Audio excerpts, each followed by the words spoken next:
ሰላም ውድ የላፍቶ ኦንላይን ቲቪ ተከታታዮች፣ ይህ የላፍቶ እንግዳ ፕሮግራማችን ነው። በዛሬ የላፍቶ እንግዳ ፕሮግራማችን የንፋስ ስልክ ላፍቶ ክፍለ ከተማ የሲቪል ምዝገባና ነዋሪዎች አገልግሎት ጽሕፈት ቤት ኃላፊ ወይዘሮ ማርታ ጋር ነን። ወይዘሮ ማርታ ስለ ጊዜዎት በጣም እናመሰግናለን። እኔም እጅግ አድርጌ አመሰግናለሁ። ውይይታችን የምንጀምረው ተቋሙን ከማስተዋወቅ ጀምሮ ስለሆነ ሲቪል ምዝገባና ነዋሪነት አገልግሎት የሚል ተቋም ምንድነው? የስራ ተልዕኮው ዋና ዋና ተግባራቱ ምንድናቸው የሚለውን አይተን እንጀምር። አመሰግናለሁ። የሲቪል ምዝገባና የነዋሪነት አገልግሎት ጽሕፈት ቤት የሚሰጣቸው አገልግሎቶችን በተመለከተ አንዱ የነዋሪነት መታወቂያ ነው። ከዛ ባለፈ ደግሞ የነዋሪዎች አገልግሎት ነው ማለት ነው። የነዋሪዎች አገልግሎት ስንል የወሳኝ የሆኑ ኩነቶችን የመመዝገብ ነው። ይሄ ደግሞ ከልደት ጀምሮ እስከ ሞት ያሉ ኩነቶችን በጽሕፈት ቤታችን ምዝገባ የሚደረግበት ሁኔታ ነው ያለው። ምንድናቸው ወሳኝ ኩነቶች ሲባል አሁን አንደኛው ሰው ይወለዳል፣ ከዛ በኋላ መሀል ላይ የሚከሰቱት ዝርዝር ማድረግ እንችላለን? ይቻላል። አንዱ የልደት ነው። ከዛ ባለፈ የጋብቻ፣ ያላገባ፣ የጉዲፈቻ አገልግሎት፣ በዛው ልክ ደግሞ የፍቺም ጭምር ምዝገባ የሚደረግበት ሁኔታ ነው ያለው።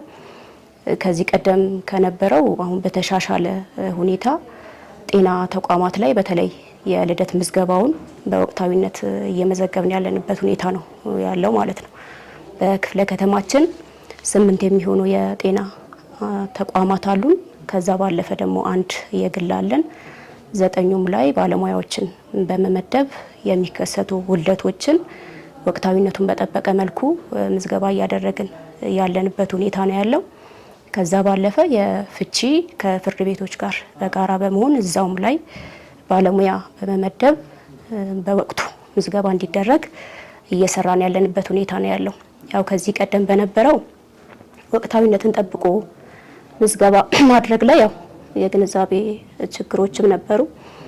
ወቅታዊ መሆኑ ለመረጃም ይጠቅመናል። ወቅታዊውን በአሰራሩ መሰረት እየመዘገብን ግን ጊዜ ገደቡ ያለፈውንም ጭምር ግንዛቤ በመፍጠር ከተለያዩ ተቋማት ጋር በመቀናጀት ምዝገባ እያደረግን ያለንበት ሁኔታ ነው ያለው። ይህን ለመግቢያ ካልን በዚህ ዓመት አጠቃላይ የስራ አፈጻጸማችሁ ምን እንደሚመስል በዛው? ጥሩ። የስራ አፈጻጸማችን የመጀመሪያ 6 ወር አካባቢ በምንፈልገው ልክ አልነበረም። ጉለቶች ነበሩ። በተለይ በቅንጅት ከመስራት አንጻር ከእቅዳችን ከማከናወን አንጻር ጋፖች ነበሩ። እነዛን ዲቴል በመገምገም በተለይ አጠቃላይ አሁን ያለንበትን ሁኔታ ስናይ አብዛኛው በአፈጻጸምም ለውጥ እያመጣን ያለንበት ሁኔታ ነው ያለው። ለውጥ ለማምጣቱ ደግሞ እያገዘን ያለው ከክፍለ ከተማ እስከ ወረዳ ያሉ ተቋማት ውጤታማ ሊያደርጉን ከሚችሉ ተቋማት ጋር በቅንጅት በመስራት አብዛኛው በሚባል ተግባር ከ90% በላይ እየፈጸምን ያለንበት ሁኔታ ነው ያለው። ከዛ ባለፈ ግን እኛ ግንዛቤ በመፍጠር ብቻ ደግሞ ለውጥ ልናመጣ ወይም ደግሞ ልናከናውን የማንችላቸው ተግባራት ደግሞ ወደ 62% የሚሆኑ 1-2 ተግባራት አሉ ማለት ነው። ያ ማለት ባለ ጉዳዩ ወደኛ ካልመጣ አገልግሎቱን መስጠት ስለማይቻል ነው። ከዛ ባለፈ ባሉት ግን ከእድሮች ጋር፣ ከሃይማኖት ተቋማት ጋር፣ ከተለያዩ ሴክተሮች ጋር በቅንጅት በመስራት አብዛኞቹን ውጤታማ የሆንበት ሁኔታ ነው ያለው። ይህ ተቋም ከዚህ በፊት በሀገርም ደረጃ በከተማም ደረጃ ከብዙ ችግሮች ጋር ስሙ የሚነሳ ተቋም ነው። ከቅርብ ጊዜ ወዲህ ደግሞ ስሙ እየተነሳ ያለው ከሪፎርም ጋር ነው። ከሪፎርም ጋር ስሙ ሲነሳ ብዙ መስተካከል ያለባቸው ነገሮች ስለነበሩ ነው። እስቲ ምንድን ነበሮቹ ሪፎርም አጀንዳዎቹ ምንድን ነበሩ? ከዛ በኋላስ ምንድነው የታየው ለውጥ? እኛ ክፍለ ከተማ ላይ ይሄ የሪፎርም ስራ ምን ይመስላል? ያው የሪፎርም ተግባሩ በዋናነት ያስፈለገው አንተም ስታነሳው እንደነበረው በተለይ አገልግሎት አሰጣጡ ላይ በጣም ችግር የነበረበት ነበር ማለት ነው። ከዚህ ጋር ተያይዞ ሰራተኛው ላይ ሪፎርም የተሰራበት ሁኔታ ነው ያለው። ከዛ ባለፈ ደግሞ አሰራር ላይ ማስተካከያ የተደረገበት ሁኔታ ነው ያለው ማለት ነው። ከዚህ በፊት በነበረው አሰራር ለብልሹ አሰራርም በጣም ተጋላጭነት የነበረው ነበረ። አሁን ባለው ሁኔታ ግን አብዛኛው አገልግሎቶች የሚሰጡት በሲስተም ነው ማለት ነው። ስለዚህ ኦንላይን ነው ወረዳ፣ ክፍለ ከተማ በኤጀንሲ ደረጃ ስራዎችን በተቀናጀ አግባብ እየተሰራ ያለበት ሁኔታ ነው ያለው። ከዚህም ባለፈ ደግሞ ሰራተኛው ላይ የተሰራው ስራም ቀላል አይደለም ማለት ነው። ከአስተሳሰብ አንጻር፣ ከክህሎት አንጻር፣ ስራን ተቀራርቦ ከመስራት አንጻር የተለየ ስራ ተሰርቷል። ከሪፎርሙ አንዱ የሲቪል ምዝገባና ነዋሪነት አገልግሎት ጽህፈት ቤት ላይ ያለ ባለሙያ አጠቃላይ የደንብ ልብሱን ለብሶ ለሚመጣው ተገልጋይ በቂ አገልግሎት እንዲሰጥም ጭምር ቃል የገባበት ሁኔታ ነው ያለው።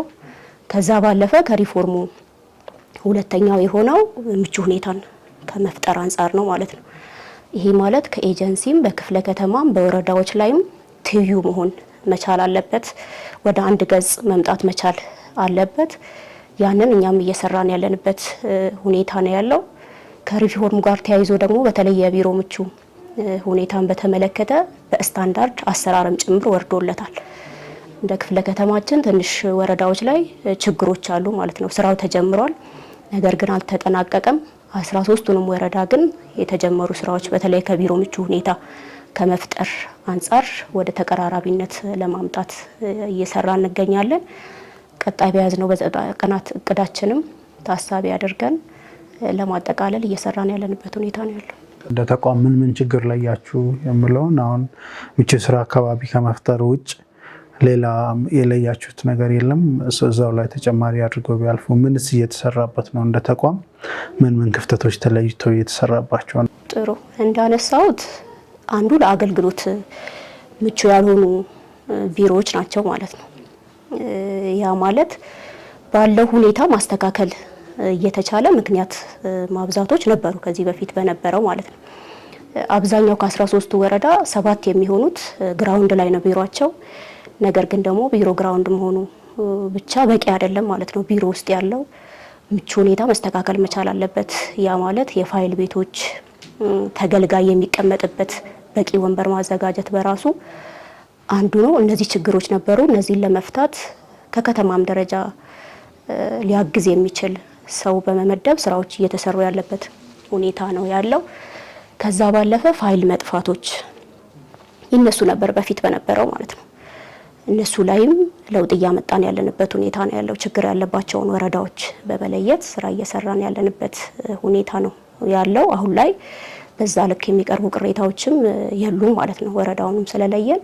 ከዛ ባለፈ ደግሞ ምቹ ሁኔታ እዛው ፋይል ቤታቸው ላይ ኤጀንሲም ጭምር አግዞን የፋይል ቤታቸውን እንዲያስተካክሉ ጭምር እየተደረገ ያለበት ሁኔታ ነው ያለው። ከዛ ባለፈ የብልሹ አሰራር ነው እንደ ችግር ያው ሁሉ ጊዜ ቅድም ጭምር እያቀድን የምንሰራበት ሁኔታ ነው ያለው። ከዚህ ጋር ተያይዞ ሰራተኛው ላይ እየሰራን ያለንበት ሁኔታ ነው ያለው። ከዛ ባለፈ ተጠያቂ ጭምር እያደረግን ያለንበት ሁኔታ ነው ያለው። ከዛ ባለፈ ግን እንደ ችግር ብለን የለየነው አንዱም ከፋይል አያያዛችን ጋር ነው። እሱ ደግሞ ቀጣይ በእቅድም ተይዞ አብዛኞቹን ፋይሎች ዲጂታላይዝ ለማድረግ እቅድ ታቅዶ እየተሰራ ይገኛል። አገልግሎት ቅልጥፍናና ብልሽቶች ጋር በተለይ ሌብነትና እጅ መንሻ ጋር ተያይዞ አንደኛ ሲስተም የለም ተብሎ በጣም አገልግሎት ሰው፣ ሁለተኛ መታወቂያ ህትመት ይዘገያል፣ ሌላ ፋይል ጠፋ ይባላል። አሁንም ቅድም እርሶ አሁን ተስተካከለ ነገር መሆኑን ያነሱት። ሌላ ደግሞ ሰዎችን ማመላለስ ማማረር፣ እንደዚሁ ይሄ ከአሰራር ግድፈትም ሊኖር ይችላል። ከብልሽት ሌላ ደግሞ ሌላ ነገር ፍለጋ ሊሆን ይችላል። ሌላው ደግሞ የባለሙያው የሙያዊ ብቃት መመሪያዎችን በአግባቡ ማወቅ ጋር ተያይዞ የሚነሱ ጥያቄዎች አሉ። ግን አገልግሎት ቅልጥፍናና ብልሽት አሰራር ላይ በጥቅሉ ብዙ ነገሮች እየተነሱ ነው እና ለምንድን ነው ይሄ ነገር ሪፎርም አድርጎ በጣም ወጥቶ እየመጣ ለተቋም ውስጥ መልክ መያዝ ያልቻለው የሚለውን ነገር አሁን ከተነሳው አንጻር እኔም ለማንሳት እንደሞከርኩት አልፎ አልፎ የሚመጡ እንደ ቅሬታም ጭምር አሉ ማለት ነው። ምናልባት ከሲስተም ጋር ተያይዞ የተነሳው ያው ፈጣን ምላሽ እንዲሰጠን በመቀናጀት ነው እየሰራን ያለ ነው። በተለይ ከኤጀንሲ ጋር የመጀመሪያ ሩብ ዓመት አካባቢ እንደዚህ አይነት ቅሬታዎች ይመጣሉ ማለት ነው። ከኮሪደር ልማቱ ጋርም ተያይዞ የሲስተም መቆራረጦች ከመብራት ጋርም የሚነሳሱ ነገሮች ነበሩ ማለት ነው። እሱን ለማስተካከል ግን ፈጣን ምላሽም እንዲሰጠን በመነጋገር እየሰራን ያለ ነው። አንዳንዴ ደግሞ ከባለሙያ ጋር ችግሮች የሚታዩት የሲስተም ማቋረጥ ሊገጥም ይችላል። ፈጥኖ ምላሽ እንዲሰጥ ከመጠየቅ ይልቅ እዛው ለባለ ጉዳይ ብቻ ኢንፎርም የማድረግ ችግሮችም ነበሩ ማለት ነው። ይህንንም በተመለከተ አሁን አሰራርም ጭምር ወርዷል ማለት ነው። እንዲህ አይነት ችግሮች ሲገጥሙ ፈጥኖ ለሚመለከተው ባለሙያ ማሳወቅ ተገቢ እንደሆነ ማለት ነው። የአይሲቲ ቡድን መሪም ባለሙያዎችም እኛ ጋር ስላሉ እኛ ጋር ያሉት ደግሞ ከኤጀንሲ ጋር በጋራም እየሰሩ ስለሆነ ወረዳ ላይም በዛ ልክ ደግሞ ባለሙያዎችም አሉ። ከዛ ባለፈ ያው አገልግሎት አሰጣጥ ላይ በርካታ ለውጦችን አምጥተናል የሚል አስተያየት ነው ያለኝ። ነገር ግን ደግሞ በአንድም በሌላም የሚመጡ ቅሬታዎች ይኖራሉ። ያው ቅሬታዎችን ለመፍታት እዛ ወረዳው ላይ ባለው ቅሬታ እንዲፈታ እናደርጋለን። ከአቅም በላይ ሲሆን ደግሞ እኛም የምንፈታበት አግባብ ነው ያለው። ከኛ አቅም በላይ ደግሞ ሲሆን የሚቀርቡ ቅሬታዎች በኤጀንሲም ሊቀርቡ ይችላሉ፣ የሚፈቱበት አግባብም አለ። ነገር ግን ደግሞ ሁን ብሎ ባለ ጉዳይን የማጉላላት ሁኔታዎችም አሉ ማለት ነው። ቅድም እንዳነሳውልን እነሱም በወረዳም በባለሙያም ጭምር እየለየን ያለንበት ሁኔታ ነው ያለው። በርካታ አሁን ላይ የሚመጡ ቅሬታዎች የሉ እንደ ጽህፈት ቤታችን ማለት ነው ወይ ወረዳ ላይ ተቸገርን ብለው የሚመጡ ከወረዳው አቅም በላይ ካልሆነ በስተቀር ወረዳ ላይ ቅሬታ ገጥሞኛል ብሎ የሚመጣ ብዛት የለም። አንድም ሁለትም ቢሆን ግን ቅሬታው ለምን ተፈጠረ የሚለውን ወርደን እያረጋገጥን ያለንበት ሁኔታ ነው ያለው። የባለሙያ ችግር ከሆነም ተጠያቂም ጭምር እያደረግን ያለ ነው። በዚህ በጀት ዓመት ወደ 38 የሚሆኑ ባለሙያዎች በማዕከልም እንደ ክፍለ ከተማ በወረዳም ጭምር ተጠያቂ ሆኑ ባለሙያዎች አሉ ማለት ነው። ከከባድ እስከ ቀላል ዲሲፕሊን። አንደኛው ከብልሹ አሰራር ጋር በተያያዘ ነው። አላስፈላጊ እጅ መንሻዎች፣ ጥቅምን የመፈለግ ከዛ ባለፈ ግን ባለጉዳይን የማጉላላት በቂ ምላሽ ያለ መስጠት፣ አንዳንድ ባለጉዳዮች ለምን መምጣት እንዳለባቸው እንኳን ሳያውቁ ዝም ብሎ ክፍለ ከተማ የመላክ ሁኔታዎችም ነበሩ ማለት ነው። ስለዚህ በአንድም በሌላም የትኛውም ባለጉዳይ ወረዳ ላይም ይሁን እኛ ጋም ይሁን አገልግሎት ፈልጎ ሲመጣ ግልጽ የሆነ ነገር ማግኘት መቻል አለበት ነው። አንዳንዴ በስርዓት ያለ ማስተናገድ ሁኔታዎችም ይታያሉ ማለት ነው። ከፋይል ጠፋ የሚል ፋይሉን ፈልገው ማግኘት ማስተናገድ ያለባቸው እዛው ወረዳ ላይ ነው ማለት ነው። ወረዳ 2 ላይ በተደጋጋሚ እንዲህ አይነት ነገሮች ይገጥሙ ነበር። እሱን ለማስተካከል ጥረት እያደረግን ያለ ነው።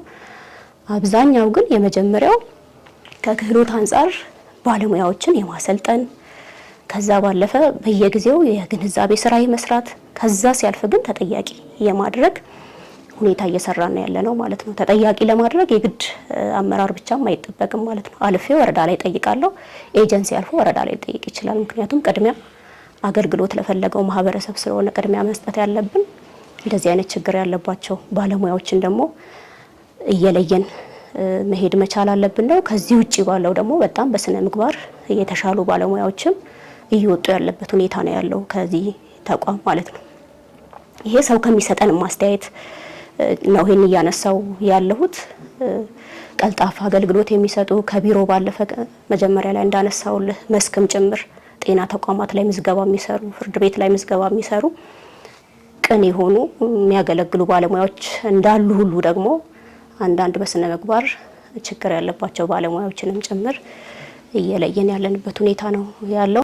ይህ ተቋም በደንብ ካሻሻለው ውስጥ የመታወቂያ አሰጣጡን ወደ ዲጂታል ማሸጋገር ነው። እሱ ሽግግሩ ኦልሞስት አልቋል ማለት እንችላለን። መታወቂያ ደግሞ ህትመት ጋር ምንድነው አንድ ክፍለ ከተማችን የሚያጋጥመን ችግር አለ። እሱ ሁለቷን በየዙ ከመታወቂያ አገልግሎት ጋር ተያይዞ አሁን ባለው ያው አጠቃላይ በዲጂታል ነው እየተሰራ ያለው። በማኑዋል የምንሰራው የለም ማለት ነው። በቂ መረጃ ያለው ምናልባት አንዳንድ አሻራ ላይ መገልገል የማይችሉ መረጃ ያላቸው ከእድሜም አንጻር ለነሱ ልዩ በሆነ መልኩ አሰራር አለው። ከዛ ባለፈ ግን አጠቃላይ መታወቂያ በዲጂታል መልኩ ነው እያስተናገድን ያለ ነው ማለት ነው።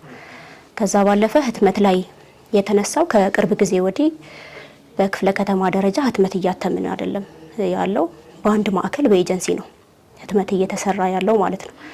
ከዛም ባለፈ በፊት ከነበረው አንጻር የተወሰነ መዘግየቶች ገጥመውናል።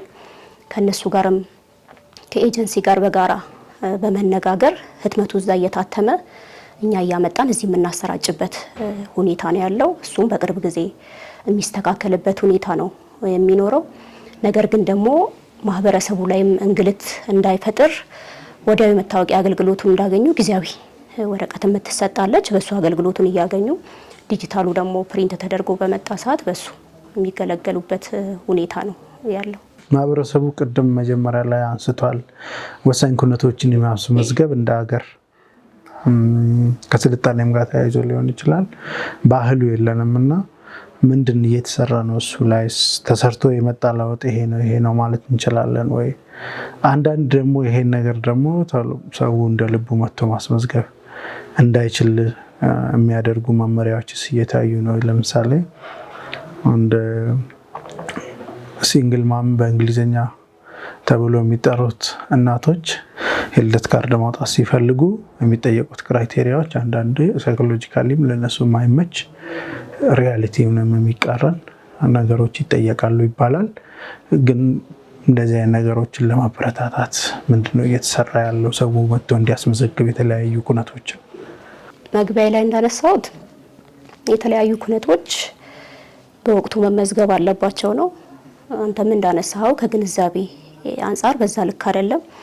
ይህንንም ለማሻሻል በተቋሙ ብቻ ሰርተን ለውጥ ልናመጣበት አንችልም። የመጀመሪያው ከልደት ጋር ያነሳሁት ከጤና ተቋማት ጋር በጋራ እየሰራን ያለንበት ሁኔታ ነው ያለው። ከሃይማኖት ተቋማት ጋርም በተመሳሳይ እየሰራን ነው ያለነው። በተለይ ደግሞ የመጀመሪያዎቹ ወቅታዊ የምንለው አንድ ልደት መመዝገብ ያለበት በ90 ቀናት ውስጥ ነው መመዝገብ ያለበት።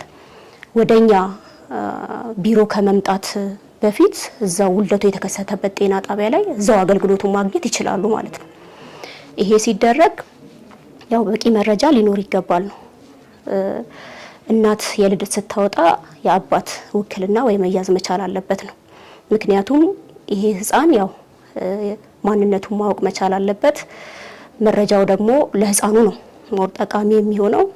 የመረጃ ጥራትም ጭምር እንዲኖረው ነው እየተሰራ ያለው።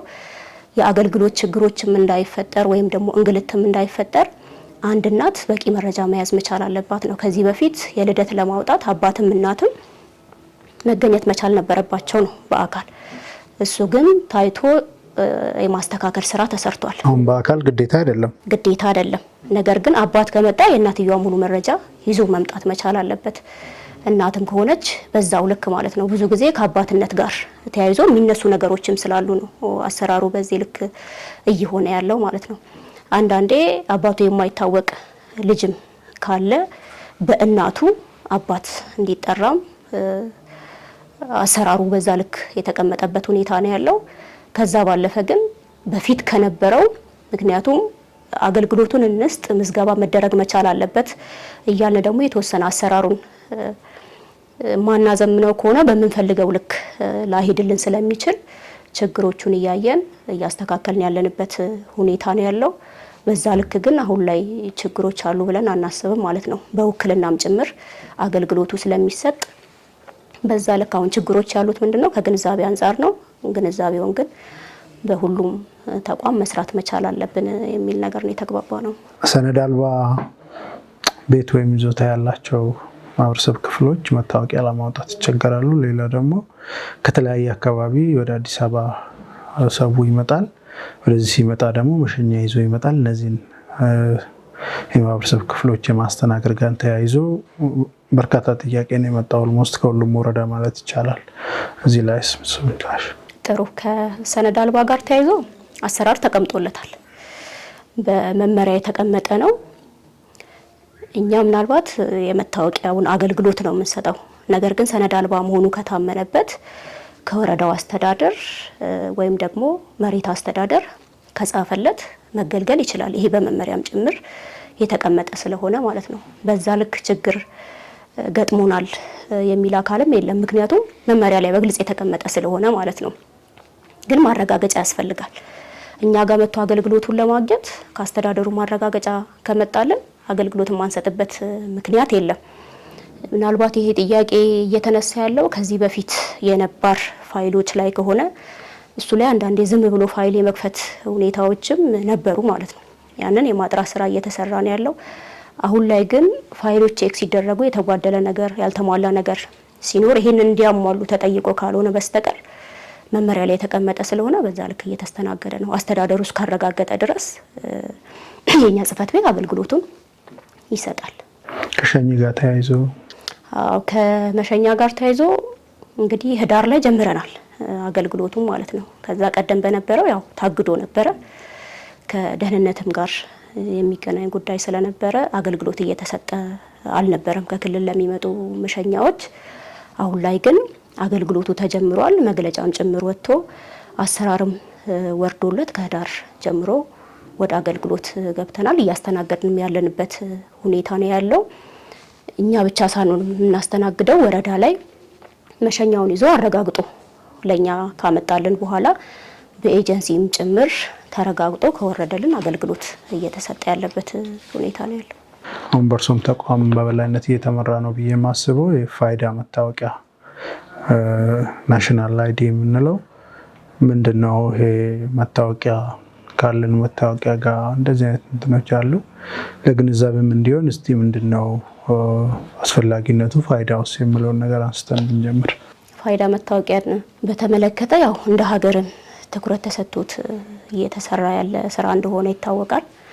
እንደኛ ተቋምም ከመስከረም 28 ጀምሮ የግንዛቤ ስራ በመፍጠር በርካታ ስራዎችን እየሰራን ያለንበት ሁኔታ ነው ያለው ከምዝገባው ጋር ተያይዞ ማለት ነው።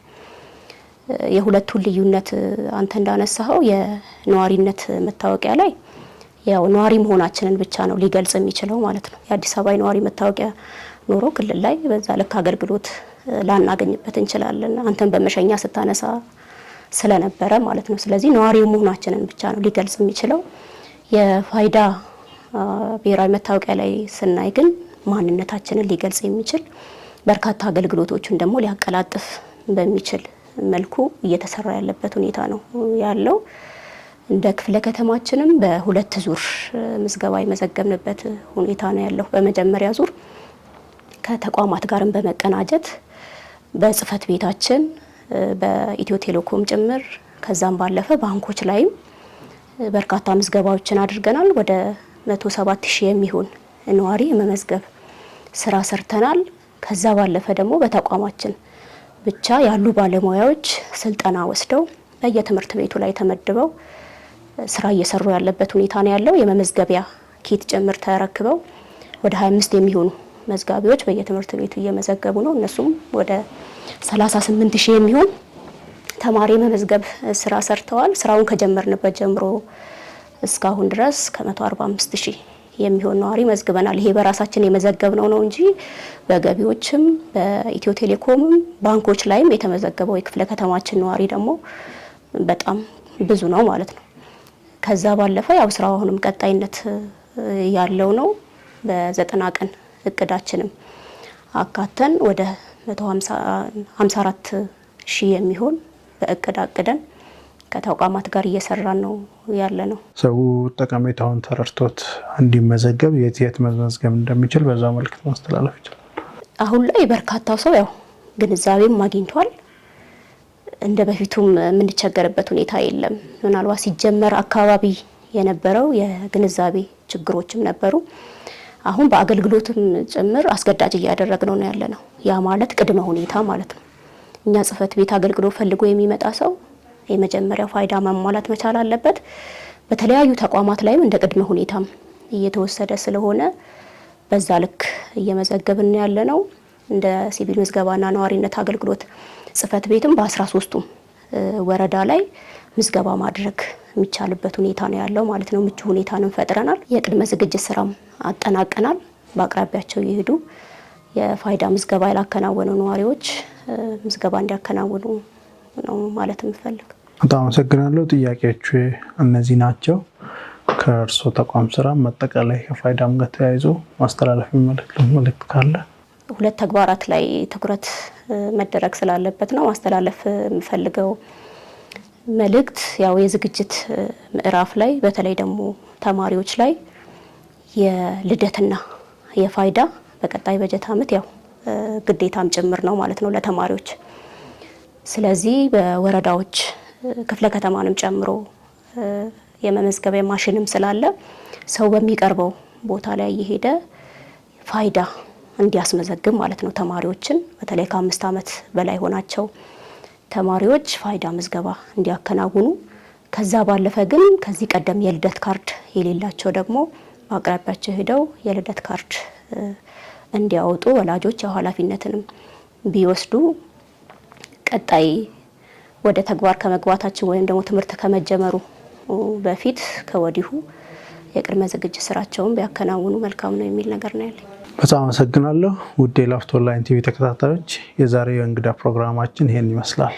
ወይዘሮ ማርታ ለጊዜው በጣም እናመሰግናለን። አመሰግናለሁ።